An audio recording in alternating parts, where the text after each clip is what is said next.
Alright guys, we're going to look at the 45-degree leg press but split stance variation now. Just bear in mind that we're just going to stick with the kind of more hip dominant setup here, but just remember to adjust the seat down or up depending on which variation you're programmed. But just looking at the split stance itself, let's get Mal to set up here now. What is the goal of a split stance? Well, it's to be able to load a leg press unilaterally but still have a high degree of stability. Now, what you'll notice here is that the leg that is, or the foot that's up on here, this is the loaded side. All we're looking to do really with this foot here is just to provide just enough stability, additional stability, to get the maximum output from this working side. Now, we're not using this leg to actually create any force. We're not using it to assist us with the movement, although potentially we could later on if we start to fatigue.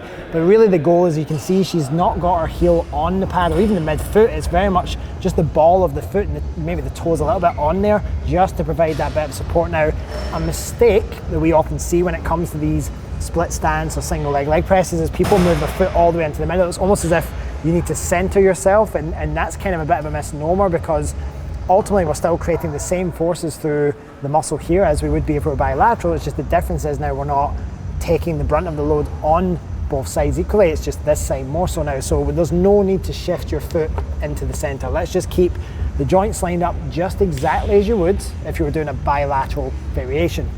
So we'll see here if Mal now takes the foot pad up and out. Same cues as before, she's pulling herself down tightly into the seat. This has already been fixed in terms of her rib cage to pelvis position, and then from there it's a very controlled lowering down. She's established her active end range ahead of time before doing the movement. She pauses in that position, she's got maximum control. In this case we're a little bit more biased towards the glute, so she's really contracting the glute and working our way through to the top position. If it was the quad one, it would be more of a quad focus. Now, mistakes we'll often see in this position as well is we'll see way too much speed and momentum, or almost like letting the hip lift up at the bottom of the movement here. You can't really, and it's going to be harder to do with this sort of setup, which is good, but really the goal here is maximizing output. Well, exactly, we don't want to lift that hip up off, which we see all the time, especially on bilateral variations, but really the goal here is just maximal output on that main base leg.